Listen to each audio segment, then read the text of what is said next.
I realized that the real opportunity is businesses that were going to digitize information and disrupt existing businesses and flows. Bitcoin is a First Amendment right to exercise your value however you wish, to do deals with whoever you want to. The concept of the nation state is going to get eroded. We're going to start to move towards metaverses where you have algorithmically driven avatars, have wallets, and the ability to make decisions using AI that will transact a business for individuals and companies. I think decentralized models win for almost everything. If we win on decentralization, it could be the key to everyone in the world getting $40,000 a year of income, and nobody has to work anymore. The last place that needs crypto in the world is the United States. Places that really need crypto are Africa and Asia, Eastern Europe.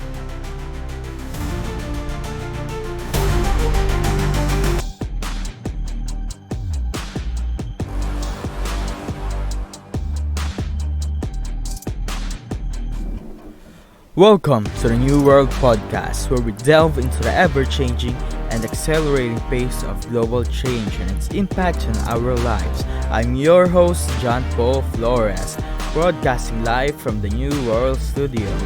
Today, we're diving into the world of AI and automation.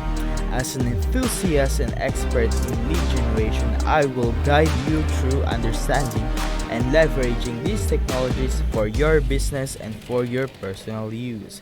And don't forget, AI and automation might be unstoppable forces, but that doesn't mean you are powerless. Tune in to learn how to make them work for you and not the other way around. But first, let's meet our guest. Welcome to the New World Podcast, where we navigate the changing world around us. I'm your host, Jampo Flores, specializing in lead generation and AI automation, here to help you understand how our world is changing and what it means for you. In this episode, we have James Haft, a visionary entrepreneur and thought leader in decentralized technologies. With over 3 decades of experience, James shares his insights on the transformative potential of AI, Web3, and distributed ledger technologies, or DLT for short. Discover how these innovations are paving the way for a self-sovereign, decentralized economy that empowers individuals and economies. And just FYI, James has been working in this sector since 1996, so there's no better person to ask this question than him. James, it's a pleasure to have you on the show.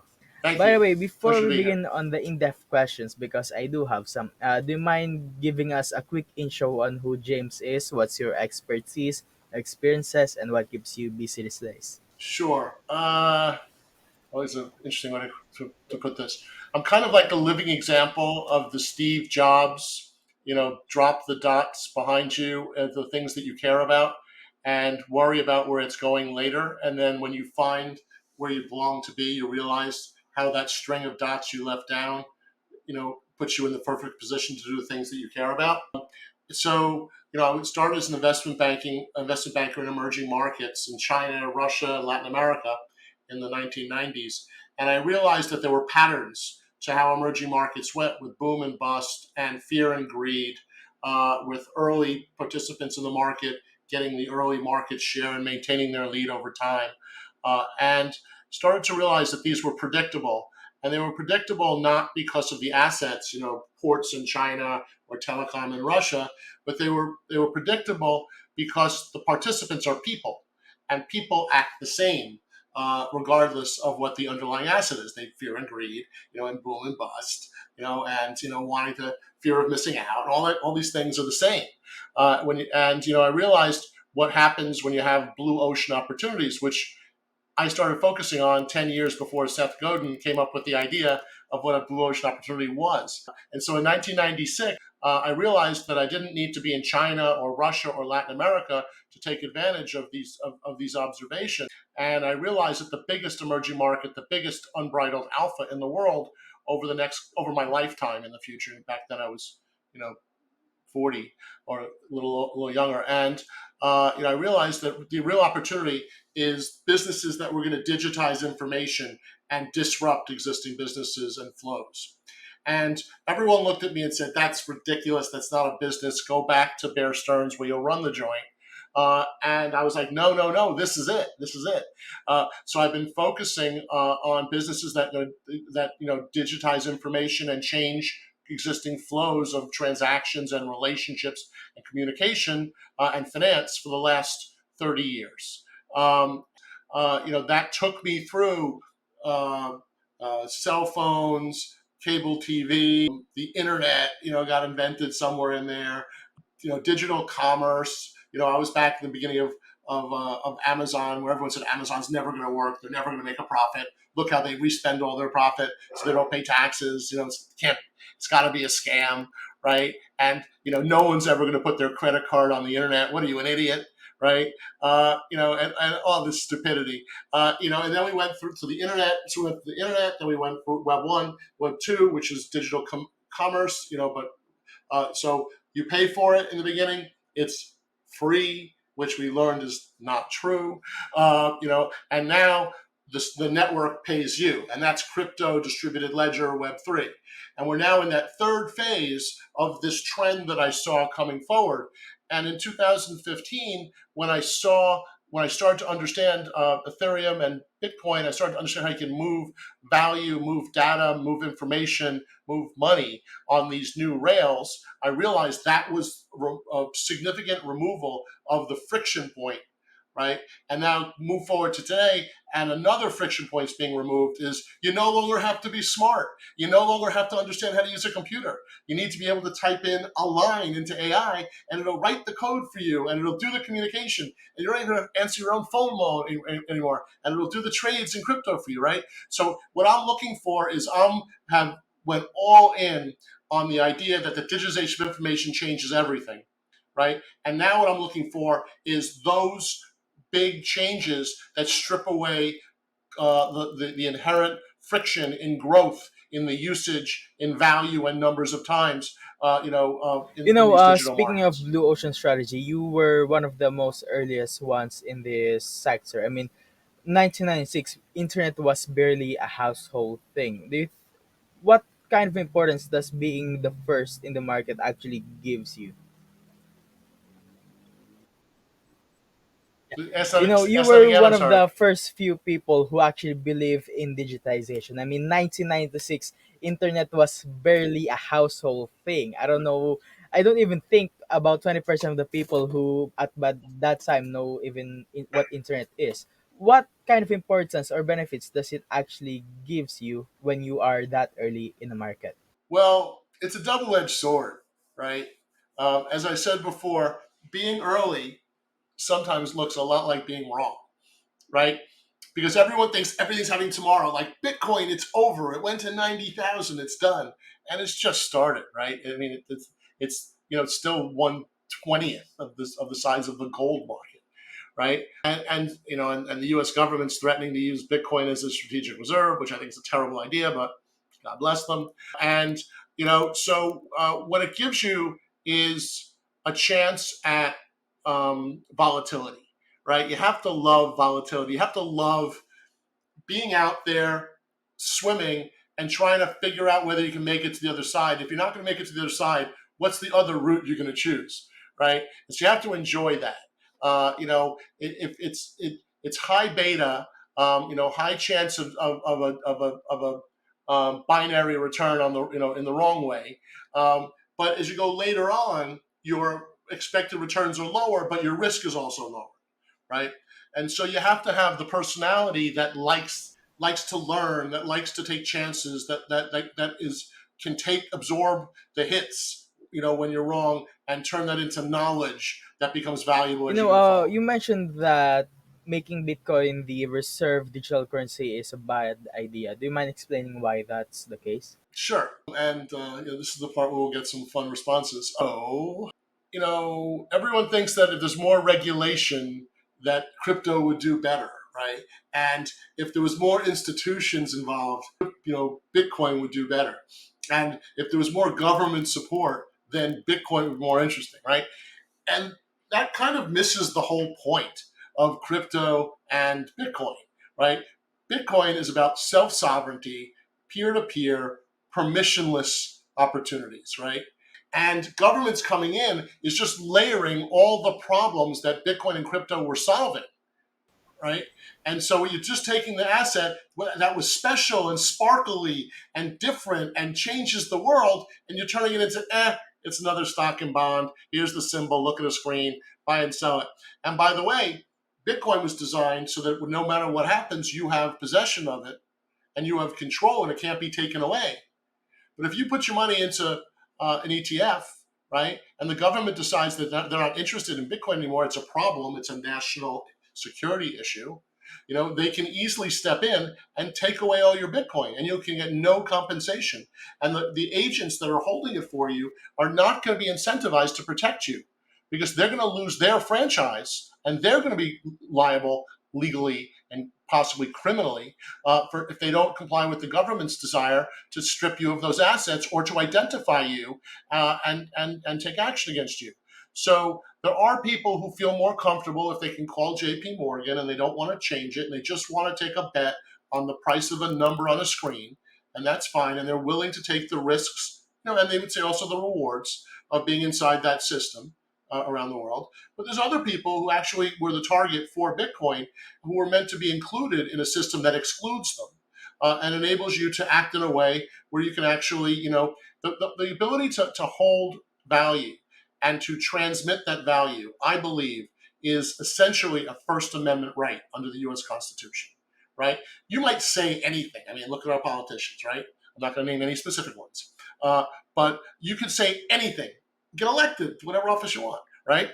But, you know, with your money, you would never spend your money to do anything, right? You don't lie with your money, right? You put your money where you Yeah. really want it. It really represents, what you're trying to do and who you are and how you want to express yourself. So when you start telling me how I can and can't use my money, I believe you're actually Yeah. inhibiting my First Amendment right. And Bitcoin is a First Amendment right to exercise your value however you'd wish, to do deals with whoever you'd want to. And again, there's legal limitations that people have to deal with, but that's a choice, right? The World Bank or the World Economic Forum did a report asking, why does the second and third world stay the second and third world, right? And the answer was clearly that the second and third world are excluded from the banking system of the first world. That if you're in India or the Philippines or inner China, right, and you want to do a simple transaction, a stock trade, or buy something online, or buy a medicine for your children, right, you can't make the payment, right? You literally can't pass KYC AML. You can't open an account at an institution, and you can't do transactions in a world that has middlemen who are meant specifically to exclude you, right? And so Bitcoin was meant to solve that problem, to have an inclusive global system of 5 billion people who can transact as they like, right? And so to me, that's why, this idea of the institutionalization of Bitcoin, it's interesting, it's foreseeable, but it's not So why Bitcoin basically, was if the invented. government will make Bitcoin as their digital reserve, there's more chances that they would like to have more control, and that's the 100%. worst thing that could happen to Bitcoin. Yeah, It and depends who you ask. I like what you said that it's the First Amendment right to do anything you like with your money, especially if you think about it. Effort is just money is just the physical manifestation of effort. I mean, you work for your money, literally. Yeah, What precisely. desire? And if you can't spend what you like, if you can spend your money or your bitcoins whatever you like, then you're actually not free. Listen, the governments tell you they need KYC AML because, Yeah. there's all that money going to terrorists, right? And I just think that's kind of a ridiculous argument. I mean, Yeah. governments fund terrorists, And right? if they are very confident in what they can do, then they should be able to block those transactions without having to get so much control. It's a very interesting Yes. conversation. And is this also your thoughts on central banking digital currency? Central bank digital currency Really? is not crypto. It's What kind surveillance. of technology would they use if they try to implement something like that? Um, Yeah, Listen, if people think that crypto, Bitcoin, Ethereum, and the rest, is yeah, something you use to avoid taxation or yeah, avoid disclosure. But the truth is, if you really want to move money or do a transaction in a clandestine fashion, you should never use crypto. yeah, Crypto is an open ledger by definition, right? Where every transaction is traceable and has a number that you can look on a scanner. The government knows Yeah. every transaction you do in crypto, right? And it's not hard. They have programs that look at algorithms that you can trace every dollar to every wallet. You can cross reference, and within Yeah. milliseconds figure out who owns a wallet.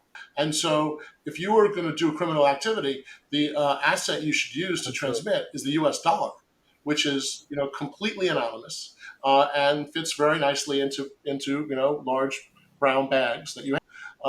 So the argument about crypto being used for crime is literally ridiculous. Chase pays more in penalties for illegal transactions than the entire market size of crypto Really? every year. Well, that's something they should talk more about. And I actually saw something like that. When I was watching this, I don't know if you know him, Coffee Silla. Basically someone who investigates these criminals or scammers. He actually was able to track every single transaction, and I believe that if there's a government who is interested in that, as you said, it can be traced in milliseconds. Yeah. It makes no sense to do an illegal transaction And in I crypto. know a lot of people know what the word Web3 means, but I don't think what they know actually what it represents or what how it actually functions. Can you tell us more about that? So Web3 is the concept of participating in a transaction or an environment where your identity is secured by a digital token.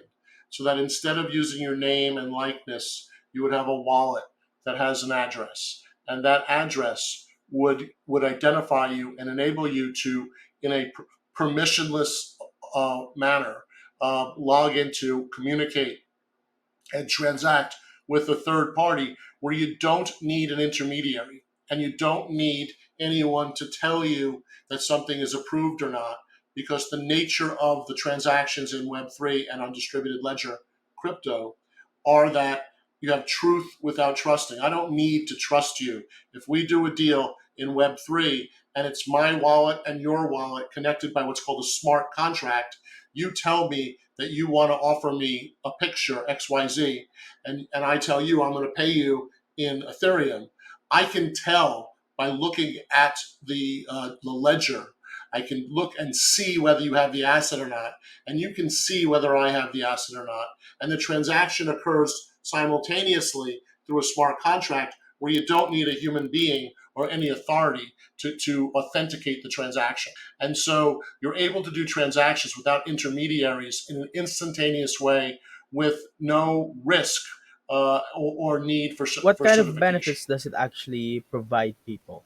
Speed, scalability, security, ease of use, and omnipresence. But That's besides that, amazing. nothing. And do you mind explaining to us what DLT means? Distributed Ledger Technology. So distributed ledger Yeah. technology is the base underlying concept upon which all crypto is created. And distributed ledger technology is the concept that everybody's ledger, everybody's wallet is broadcast and publicly viewable, and that you're not protected by anonymity or but you're protected instead by separating visual access from actual access. So you can see anything by looking at the wallet address, but you can't touch or move it because the actual asset is encrypted.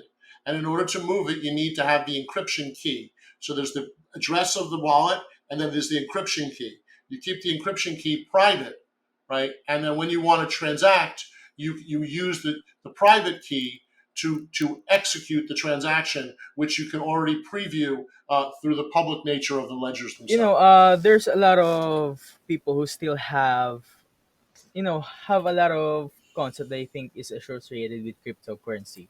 And we already talked about what things should not be done for cryptocurrency, like making the government involved to actually make it progress forward. So let's now talk about what needs to actually be done in the foreseeable future to actually make cryptocurrency more applicable and more applicable in the mainstream. Yeah. So that's kind of an easy question. Everyone thinks that the answer Yeah. is regulation, right?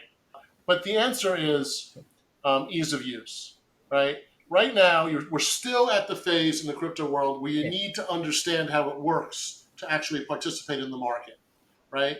And so it's like a console. It's like the original stereos that had 100 buttons that you could never figure yeah, out how to make the music play, right? And now you go to your phone, play the Grateful Dead, and it plays the Grateful Dead, right? And so guess when we consume more music, right? And so it's the same thing with crypto, and Web three is that in the next iteration or the next yeah, two iterations of the technology as it rolls forward, you'll start to use the yeah, benefits of Web3 faster, cheaper, more secure, easier, right? yeah, And more fun. You'll start to use those benefits, but you only use them if you don't know actually that there's a technology below it. Like if I had to tell you, how your car works, or how your phone works, or how your television works, yeah, or how an airplane works, right? Right? You would never use these things. Like there's 10,000 protocols in your phone. You have no idea how it works. You turn it on, you type in your number, yeah. and you push buttons, and cool stuff happens. Dopamine flies, and you keep doing it. Right? Okay. Web three is just going to be cooler, faster, easier, and more Yeah. easier to make a profit. And so people are going to be drawn to it because, Yeah, hey, did you see what this app can do? Not because it works on Avalanche or Solana. As long as you need to know what yeah. technology is running to make it happen, grandma's never going to use it. Yeah, that's very interesting. And let's talk about privacy because in a world where cryptocurrency is used primarily instead of the traditional banking system, it's not just gonna be the government are able to see every transactions that we do. It's not just that. It's that just any random person from any side of the world can actually see what kind of things we have in our wallets. How do we address that? And should that be a future that we actually aspire to? I mean, privacy is going to Yeah, be a continuum with a trade off between ease of yeah, use and privacy, right? If you want something private, you'll encrypt it yeah, twice, right? You'll do every transaction in a different wallet. You'll pay attention to not using the same counterparties. There'll be all kinds of things that you can do from a almost military CIA perspective, to protect yourself. yeah, And you'll be able to do that if you want to, but it's going to be a complete pain in the something, right? So on the other hand, people already share all their data. They already give their bank information. They already broadcast their phone number. yeah, That's why you get all these spam phone calls. That's why 99% of your mail is garbage, right? And so, but it's easier to do, and I didn't have to do it. And who yeah, cares about my data? So they stole my data. So everything I have is on the dark web. I don't care. I don't even know where the dark web is, right? And so, yeah, you're gonna have that bifurcation. What we're really talking about here, and what I'm really my perspective is, I'm not telling yeah, anybody to do anything, right? If you want to use Bitcoin and try and be anonymous, you yeah, should have the right to use Bitcoin and try and be anonymous. And if you want to use whatever rails there that's easiest, and you love Jamie Dimon and you love Chase, yeah, right, and they're your best friend, and why are all these crazy wingnut conspiracy theorists, saying all that stuff? Leave me alone. yeah, I'm fine with my Chase app, right? Then use your Chase app, right? And so I think it should be about choice. And I think what we're talking about is the introduction of a level of yeah. choice and whether it stays as a free choice or not. I don't know if people actually know the difference on how transactions actually work in the different worlds. I mean, the first world, second world, and the third world. How much different is it actually to be transacting on those different side of the world? In the different blockchain environments, or No, or in the in blockchain we world. know we have a first world country, second world country, and third world. Like the Philippines is the third world, first world is US. What's the main difference in being able to transact in those different kind of environments? Well, the third world countries are Yeah, almost exclusively cash based, and but they found proxies. The original digital currency actually was was minutes being traded between people. I think in Zimbabwe or one of the other African countries that had incredibly high inflation, and the only way to hedge against inflation, which is the loss of value of your paper currency, was to hold commodities. So people would literally be holding scrap copper and scrap metals in order to protect themselves, they would buy it at today's price and sell it at the inflated price, and they'd be hedged, protected. But the government would make it illegal to actually hold dollars or to do transactions which a normal person would do to hedge their value. So one of the phone companies, M-Pesa, actually decided they, I think, inadvertently became the hedge against inflation because people started buying phone minutes, and phone minutes, were inflating like everything else, but a phone minute is a phone minute, right? And so if inflation is 100%, then the cost of the value of your phone minute is doubling in nominal. And so people would buy excess phone minutes and then use those phone minutes to buy things at the store, right? And so that was the original digital currency. That was just credits. You don't need crypto to do this, right? And the second world starts to be in the middle between the first world and the second world, where you do have a credit economy, you do have telecommunications, you do have some ability, but but you have a difficult time doing it across borders, right? The first world, is a place like the United States. The last place that needs crypto in the world is the United States, right? The places that really need crypto are Africa and Asia, right? Eastern Europe, right? Those places where you really don't have an economy you have economies that have huge friction, and where there really is no social mobility or No, economic I mobility. I have a very varied experience in opening bank accounts in the Philippines because I'm Filipino and I'm actually in the Philippines right now. And I can tell you right now, it's very hard to open a bank account here.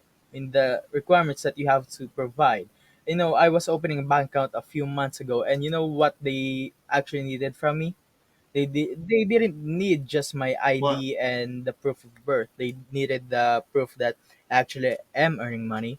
The emails that I have with a employer or a client that I have to actually show proof that I'm actually earning money from another country and not just basically launching money. And I think that's a very different experience on what kind of experiences you have in your country.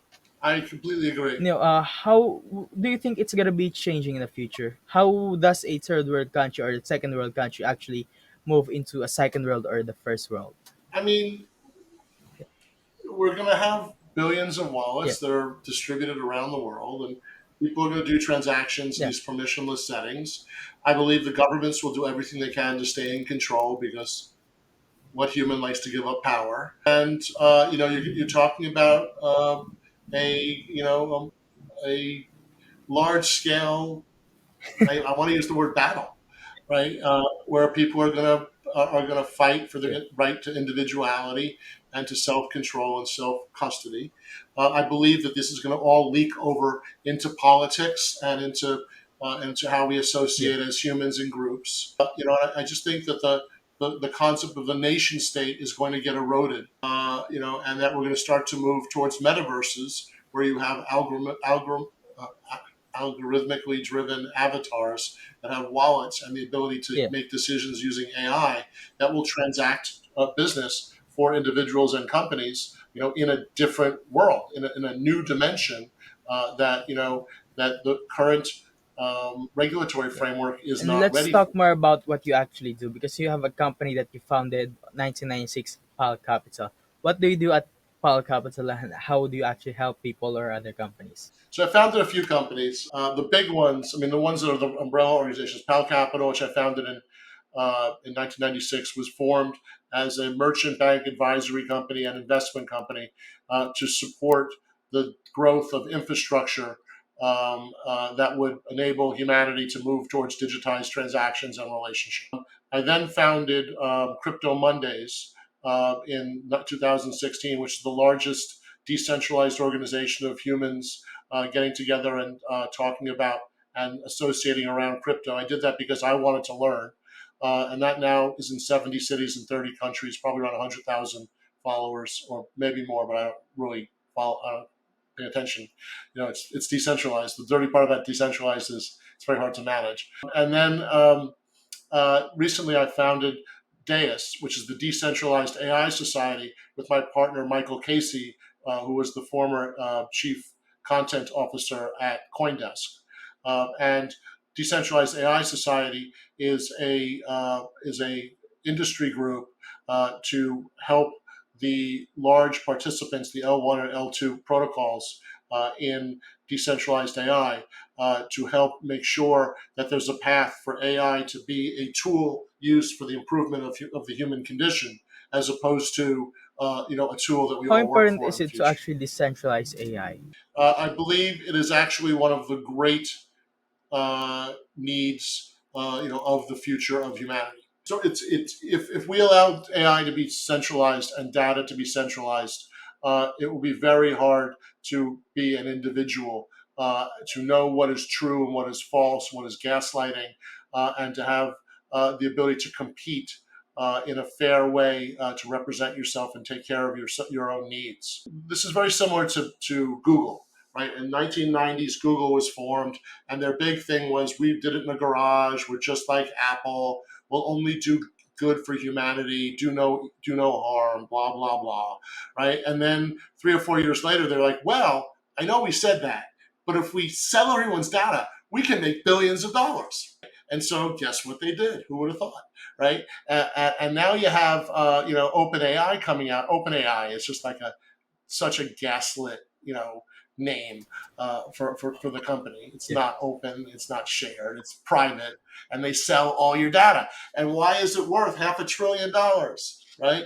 It's worth $500 billion because they have 2 billion users. Each one of them is worth $40,000. Because if you sold your own data instead of them selling it for you, you'd get $40,000. So if we win on decentralization, it could be the key to everyone in the world getting $40,000 a year of income, and nobody has to work anymore, right? Because you have basic income of 40,000 that you're already generating, but somebody else is taking it. I'm not even inventing the 40,000; it's already there. Google's taking it, Apple's taking it, Microsoft's taking it, Amazon's taking it, OpenAI is taking it. Right? Every time you type something into OpenAI, they steal your data and they sell it to the government or they sell it to marketers, and you have no value in that. As a matter of fact, you're paying them $20 a month for the right to it, right? Which is a Yeah. total sucker's deal. So through decentralized AI and the Yeah. AI and the platforms that are coming out, you'll start to be able to have, to actually harvest that value yourself, determine who gets it, how they can use it, how you get paid. In the future, you won't pay for your cell phone or your computer. Instead, what you'll do is that it will be provided to you, and you'll revenue share with the value that's created by you participating in that network. And that's what crypto's about. That's How what did we get Web3 is into about. the $40,000 value per person? It's what Google Yeah. pays. I mean, it's a rough number, and some people are worth more than others, without question. But it's basically the value. It's the market cap and value of Google, Amazon, Microsoft, OpenAI. Right? All these Yeah. guys have huge, billions and billions of dollars of revenues, hundreds of billions of dollars of revenues, and trillions of dollars of market Yeah. cap, and it's all based on them selling Oh, your data. that's very incredible. And OpenAI, yes, it is a very gaslighting name. Which tools should we people use to actually make sure that our data is not being sold if we still want to use the benefits of AI? So it's very very young and very new, in this world. Some of the early tools that are out there. There's a platform called Morpheus, mor.org, and Morpheus is Yeah. an open platform owned only by the community and token holders, who are building the infrastructure you need to build, Yeah. private AI, and private data, and then agents that sit on top of it that are the avatars that I spoke of earlier that will transact your business for you using AI against the Yeah. data that you're safely storing inside of systems like Morpheus. One of the best examples of how this would work is out there right now. It's a platform called Venice.ai, Yeah. like the city Venice.ai. And Venice.ai, you should look at it, is a competitor, a replacement slash competitor Yeah. to OpenAI. And basically, what it does is it uses only open source software, and the open source software is Yeah. accessible through this portal called Venice, where you have a search line, just like Google. Type whatever you want, you get an answer. But Venice doesn't save who you are. It doesn't save Yeah. the history of your requests. It doesn't save the answers that you get, right? And it doesn't distribute any Yeah. information to anyone. It's all private to you.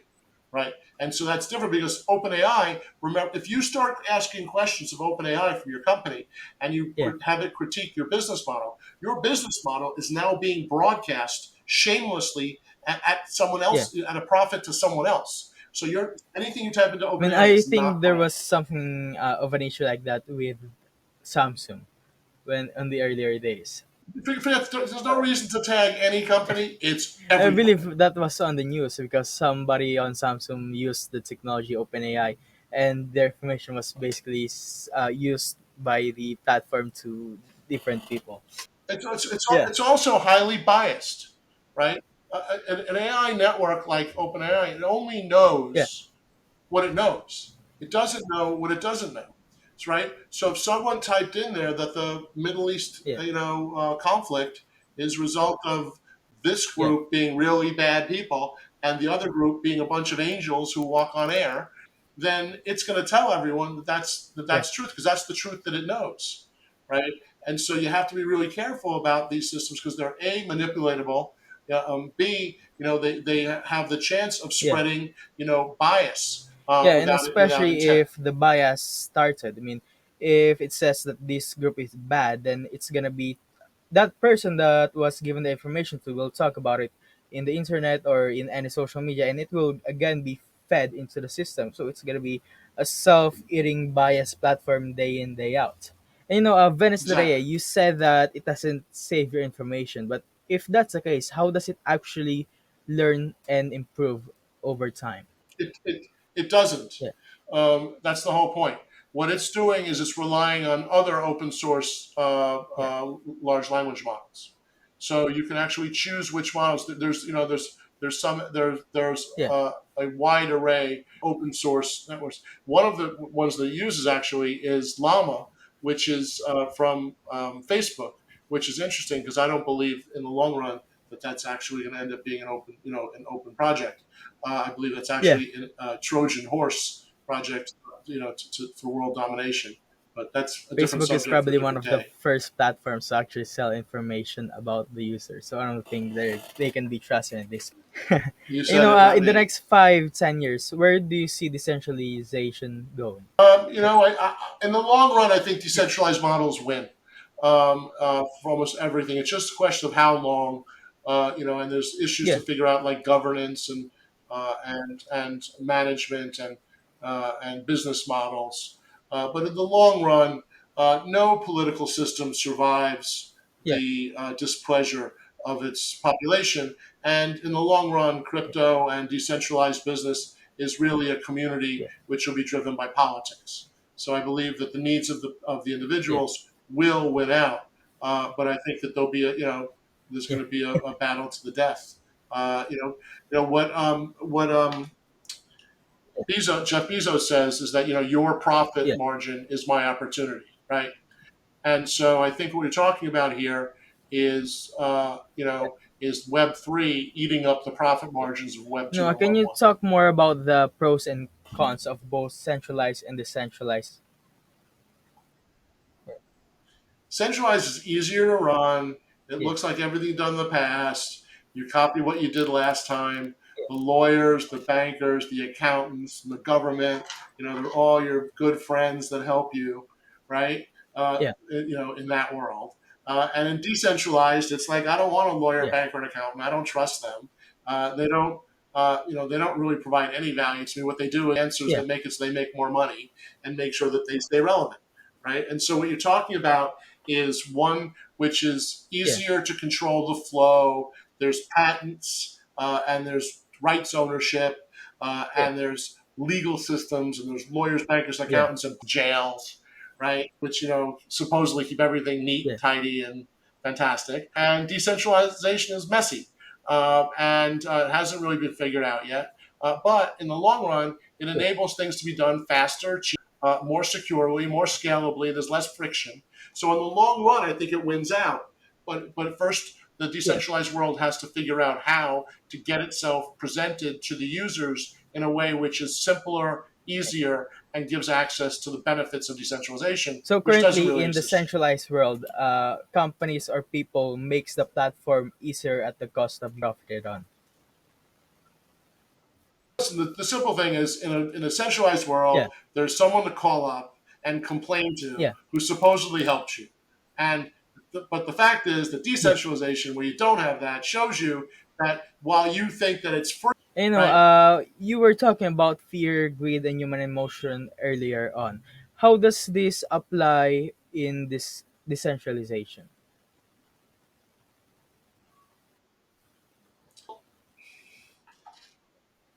It gives you the opportunity Yeah, to participate directly. It rewards people yeah, who are better and learning in the decentralized world. Whereas in the centralized yeah, world, you're more spoon fed and you're accepting the cost, but and you're thinking that the yeah, trade off there is ease of use or less yeah. fraud or more predictability.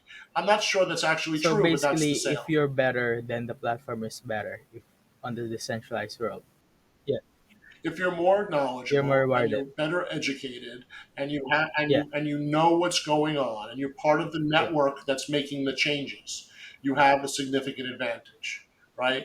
And so, yeah, whereas in the centralized world, you're going to use the rules right. that are given Yeah. to you by someone else, and you're going to go along with it, and you're going to For accept someone whatever the who is cost very is. centralized and doesn't know anything about decentralization, what way would you suggest they try and learn this? Where they should learn, what things they should explore, and how should they do it? Yeah, I look at it a little bit differently. I don't think anybody should learn about decentralization. I don't think people yeah, should understand what the I mean, you can learn about the protocols, etc. It's more the yeah, responsibility of the industry to make the yeah, two look more alike, right? That's really what the change is not going to come from the yeah, consumer so much, right? Because as long as you're yeah, educating, you're not selling. And so it's more about the industry's responsibility to give safe, yeah, attractive, fun to use, more secure, right, faster alternatives, and have people be drawn to those attributes as opposed to nobody's learning people, but a very small percentage of the population is learning how to code, right, or learning dictionary definitions of these things.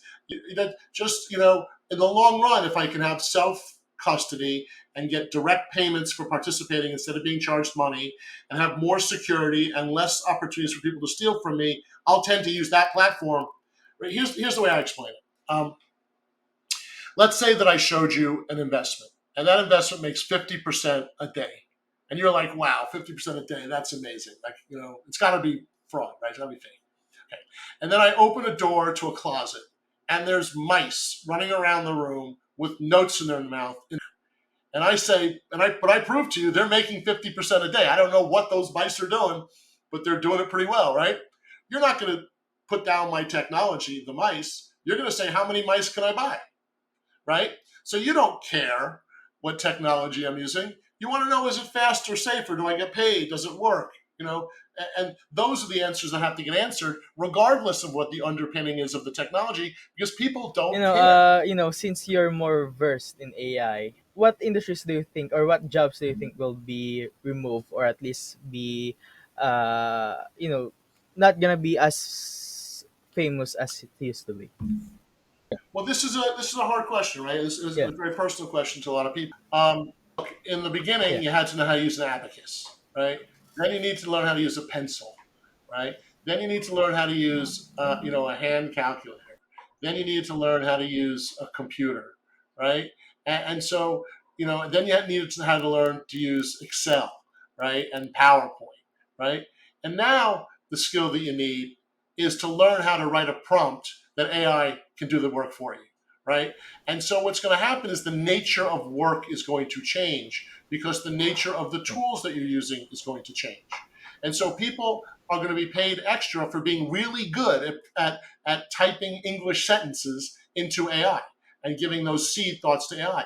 And so we're going to move from people that know how to use Excel or people that know how to how to use WordPress to people that know how to use AI. Uh, and so it's just a logical progression. But we're going to see that this generates much higher efficiency per hour worked. And that should lead to the ability for society to actually have universal basic income, where you can earn capital just for being, a participant. Like just like the people of Alaska get paid every year just for being residents because they need residents in Alaska and they have a lot of oil money, right? So they have negative Yeah. taxes.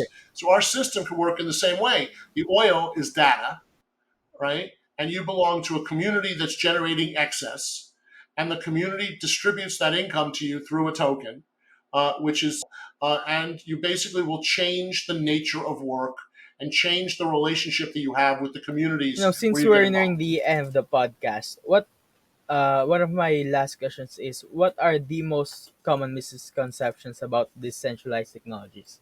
Well, the biggest misconception is that crypto is only useful for criminal activity. That's just silly. Okay, um, the crypto and Web three, these are just databases. We already use databases. It's just a different database with a different way of securing information. So Web three, the misconceptions on one side that it's too late, that it's already over, I can't invest in it. That's just not true. We're in the first inning, right? We haven't even figured out how this stuff works yet. Figure out how you're going to apply it. We haven't really even found the killer apps yet, which is the thing that drives innovation is always the killer app, and we don't really have it yet. We're kind of in the sandbox phase. I mean, the only real player killer apps out there, is Bitcoin as a be able to hold value, and maybe stable coins, as a killer app. But that's nothing yet. We haven't even started. So that's the on one side, it hasn't really started yet, and that's too late. That's not true. The other side is that this is dangerous or in some way, endangers you as an individual, or that things happen that are untoward, and how a tool gets used is not really related to a tool, right? There's a lot of things you can use a hammer for, right? Some of those are good and some of them are bad, right? It doesn't make hammers good or bad, right? And so, Web3 is just a hammer. It's just a tool to use in a new environment. And so, I think that we need to understand that the opportunity is to create communities faster without the same stifling inhibitions that come from crossing state lines or country lines, and enable you to form communities that are larger and more diverse, and enable people to transact as equals regardless of their station in life, regardless of what country they happen to be born in, and regardless of whatever technology they have. That people should be able to transact faster, cheaper, and better with a wider audience, with less friction, which should lead to significant gains in the global GDP and increase the standard of living In of terms of criminal humanity. activity, I think the easiest way to actually use any currency for criminal activity is once you take money out of the bank, it's basically untraceable. Yeah, I mean, I agree with that. yeah, But they don't want to say that, right? Because that creates problems in the government with yeah, taxation and with controls, which is yeah. one of the functions of government is to make sure it stays relevant. And the question is, the people speak. Every 4 years, the United States just spoke and had a very And specific what opinion. advice would you give people about life? Well, not investment advice, but I would say buy Bitcoin. I think that that's going to be a world reserve, and I think that that's if you don't keep your investment profile Yeah, on par with the value of yeah. Bitcoin, you're going to fall behind. That's just something I believe personally, and so I think that's important. And B, it's try new things. Live on the margin a little bit, right? Don't bet everything on something new that you don't know, Yeah. but take 5 or 10% and take a shot, right? The only way to get wealthy and to get ahead is to do better than the average people around you, right? And the only way to do that is to take chances. And so, it should. I Yeah, don't believe in risking your livelihood or taking, but on the other hand, you do have to take some risk if you want to get return. And I think that's what the digital world that's an amazing represents, advice. that And where opportunity. can people find you? Well, my company is Deus.global, and that's the Yeah, community of decentralized AI. And I am James at, let's see, yeah, I'm JF Haft on every social media platform known to humanity. So JF Haft, amazing. And H A F again, T. I just want to thank you for joining us on the New World Podcast. My pleasure. I really enjoyed it. Let's stay in touch.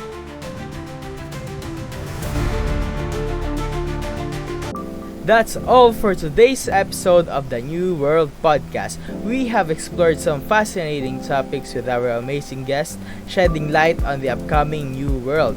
If you enjoyed today's episode and today's discussion and want to stay updated the future episodes, don't forget to hit that subscribe button to the podcast. And if you found value on what we have discussed, please consider leaving us a review on your favorite podcast platform. Remember, if you have any questions or topics you'd like us to cover, or if you are interested in being a guest in the future, please feel free to reach out to me via LinkedIn or email me at john.paul@aicinix.com and add New World Podcast, all capital, in the subject line so I can see it. I always love hearing from our listeners. And don't forget to check out our amazing guests. You can find more information about them via the contact details we provided earlier. Again, thank you for tuning in on the New World Podcast. I know your time is very important and I try to always make the next episode better than the last. Until next time, keep learning, keep growing, keep innovating. This is John Paul Flores signing off from the New World Podcast.